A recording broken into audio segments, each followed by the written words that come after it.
Hi guys, welcome back to my channel and welcome to a very different style of video than what I normally do. I've had the drafted outlines of this written down for ages, but I was inspired to finally sit down and make it after seeing Nadia's recent video discussing her feelings about wants-based gameplay, particularly as it relates to what we see in YouTube content and Let's Plays.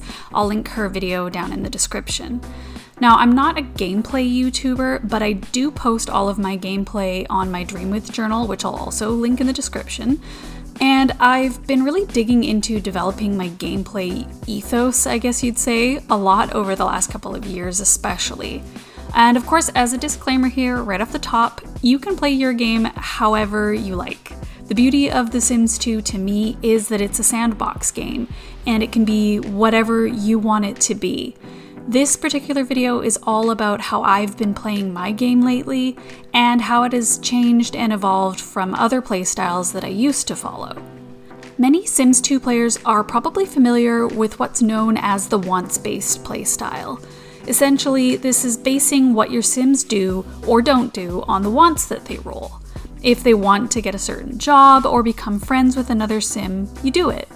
If you really want them to start dating another Sim, but they aren't rolling any wants that indicate an interest in them, then you don't pursue it.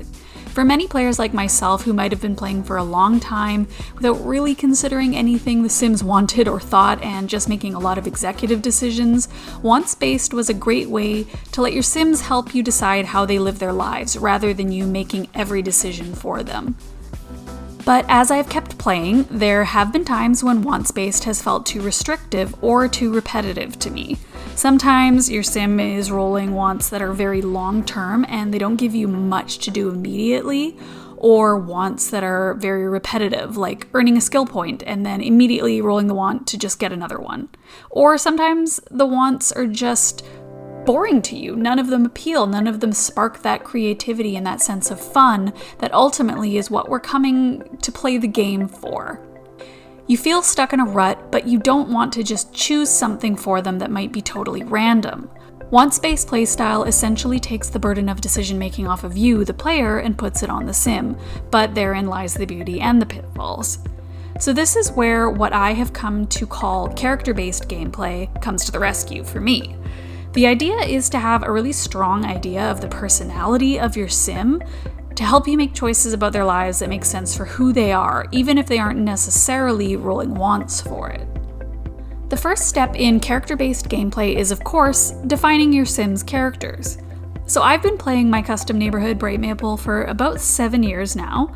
I'm in the third, going on the fourth generation. I count the founders as generation 1, and I've had roughly 100 playable Sims past and present. So after all that time and all those Sims, if you don't start making a point of individuating them, things could easily get stale and repetitive. So luckily, between the vanilla game and some excellent mods and tools, Sims personalities are very well-rounded and diverse. So I'll explain in this video how I get a handle on who my Sims are, and then how I use that information to make decisions about their lives that make my gameplay more enjoyable and interesting to me as a player, and make my Sims feel like more unique and well-rounded individuals. A note that this style of gameplay is definitely suited for people who like to make notes on their gameplay, whether it's spreadsheets or just notes app or anything. It's a lot of information just to keep in your head, at least for me. My notes tend to revolve more around the personalities of my Sims and a quick log of notable events that happen in their gameplay round for my future reference. Also, wants-based is not like completely dead in my gameplay. I still pay attention to their wants and probably spend about 70% of my gameplay time looking at them and working on fulfilling them. So this is definitely a system that is supplemental to wants-based. It doesn't just entirely do away with it. One of the first things I do to get a handle on who my Sim is happens when they age up to a toddler and I can see their personality points. I like to look at their points and summarize their personality in 3 words, based on which points are in extreme ranges. I consider anything with 3 points or less, or 7 points and higher, to be extreme. For example, this Sim's personality I would describe as neat, lazy, and playful. If you have a sim who has too few points in extreme range or too few, you can pick a tiebreaker based on their aspiration or some other aspect of them that just stands out to you. For example, if they're almost shy at 4 points, you might decide that they're shy because they're going to have the knowledge aspiration and will be a little bookish and reserved. I like to write this 3-word personality summary in my notes for gameplay, just as a quick reference for me because I find that a little easier to read at a glance than just looking at their personality points in like a numeric display format. As far as aspirations, these days and for the past while, I've been using Sophie the Puffin's aspiration calculator. So like all aspiration calculators, you plug your sim's stats and it tells you what aspiration they should have, both primary and secondary. My favorite thing about this particular calculator is that it has alternate reads for every aspiration. So for example, your family sim could either be a strict parent or a huge family aspiration. Fortune sim could be hardworking or shady. Romance sims can be serial romancers or hopeless romantics, and so on. I do want to note though that you can use any aspiration assigning system you like for character-based gameplay. There are lots of other calculators out there or a good old-fashioned zodiac-based system. I just feel that this method is my favorite because it gives me so many more possibilities. Essentially, you're getting 12 aspirations instead of 6, and when you factor in the secondary aspirations, there's a lot of possible combinations there that really spur the imagination. The only method I wouldn't personally recommend is randomizing. I used to do this for a really long time, but I started to notice that it was just too random, and it was the thing that really started to push me in the direction of developing this style of gameplay. I would have sims who would have the popularity aspiration, but they were extremely shy and grouchy. Would that sim really care about making a lot of friends and having a lot of parties? When it was random, I really just felt like it didn't quite connect a lot of the time, and so I struggled to connect with my sims as characters that I cared about and whose motivations made any sort of sense to me. Struggle to reach their goals or just be well-adjusted members of society can and are absolutely still possible within this gameplay system though, so don't worry. I use the calculator when my sims are toddlers to see what their aspiration will be when they become teens, because I like to have an idea of their future personalities from early on and start forming ideas for their futures.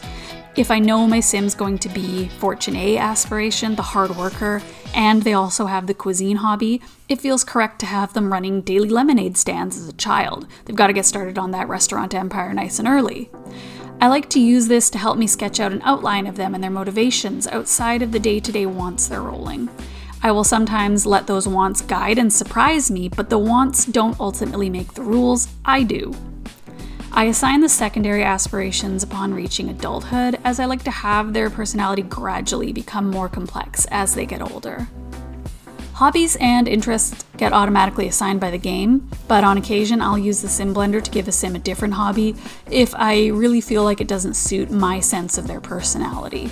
Their hobby is something I use quite a lot to decide on their leisure activities and the types of objects, clutter, and decor they'll have around the house, as well as personal appearances.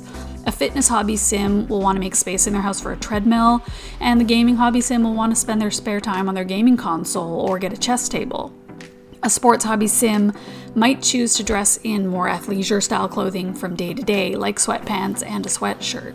I am also, just these days, dipping my toes into sub-hobby systems, but for me, these are very much vibes-based. I don't randomize them. So if a sim has the music and dance hobby, I just like to put a little extra thought into whether they'd be more of a dancer or a guitarist or a drummer. If they're into arts and crafts, do they prefer painting or pottery? They can and do still dabble in other areas. I'm not locking them into only one thing, but it just helps me further zero in on their specific personality.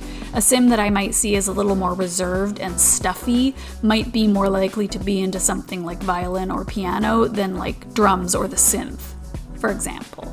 The other method of defining personalities that I use pretty heavily in my game is the 3-2 traits project.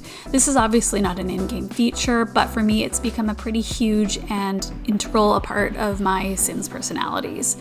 So if you aren't familiar with it, it's basically a whole ecosystem of mods. The Sims 3 traits were converted as tokens, which you put into your Sims inventory. Then there are mods made by a whole bunch of creators that cause certain behaviors or changes depending on whether or not your sim has a certain trait in their inventory. If they have the bookworm trait, they'll get more fun from reading books. Eco-friendly Sims shower in half the time, genius Sims gain skill points much faster, and so on. I also used to assign the traits randomly with a chance for inheriting some from their parents, but for the same reason I stopped assigning the aspirations randomly, I also stopped doing the traits randomly. I now assign them manually based on other aspects of their personalities. For example, I would be most likely to give the animal lover trait to family Sims, Sims with a nature hobby, or Sims with a high interest in animals. Frugal is for Sims with the Fortune A or B aspiration, the tinkering hobby because they might prefer to fix things rather than buy new, and a high interest in money or work. They don't have to hit every possible criteria to get the trait, it's just that these are things to remind me, hey, this might be an appropriate trait for this Sim, it makes sense for them. I assign 2 traits when they're toddlers, then 1 more at each age up until they have a total of 6 as elders. So now that you have all this information, how does it translate into how you'll play? Let's say I have a popularity Sim with the music and dance hobby who's rolling wants for things like meeting someone new, calling someone on the phone, having a party, or other typical wants for that aspiration. If none of these feel interesting to me right now, what I might do instead is have them call up several friends to meet them downtown at a club for a night of dancing. They didn't roll a want for it, but that decision is in keeping with their character as outgoing popularity Sims with an interest in music. A Sim with the popularity B aspiration in Sophie's system, which is public enemy, would like picking arguments with other Sims. If they're also really playful, they might prefer mean pranks. Fortune B or shady Sims might pickpocket other Sims with the help of a mod enabling that interaction for playable Sims. A family Sim who is outgoing or who has popularity as their secondary aspiration might throw a backyard barbecue and invite their whole family for an informal reunion. This method also helps me interpret well-worn or even seemingly contradictory archetypes in new ways. For example, a Sim with the family B or huge family aspiration and the romance A or serial romancer secondary might seem like a conflict. But what if they just want to have a lot of kids but don't really want to settle down in a relationship and they're just going to be a single parent? What if they want to live on a commune and raise those kids communally? What if it just means that they want to have a lot of pets they consider as family, so they can go out on all their many dates and just have a furry friend or 5 to come home to? Having a grasp on your Sims characters will help all of these decisions you're making still feel organic and unforced, because instead of playing out the same old storylines, whether they came out of your head or out of the wants panel, you'll be considering all of their personality in a more holistic way. As I said before, on a day-to-day basis, I still consider my Sims wants and work on fulfilling them all the time, so this isn't completely doing away with that. This is an additive method. So in summary, character-based gameplay definitely involves a little more work on the front end, digging into your Sims' brains a little bit and shaking them around and turning them upside down and just figuring out who they are. But if you have ever found it difficult to individuate your Sims from one another, connect with them as characters, or just find motivation to play if things felt boring or stale, I'd encourage you to try some or all of these methods in your gameplay. Mix it up, make it your own, as we're meant to do in this silly little game. I hope that this can inspire you to have a lot of fun with your game 20 years and counting into its wonderful journey. So thanks for watching, and I'll see you around.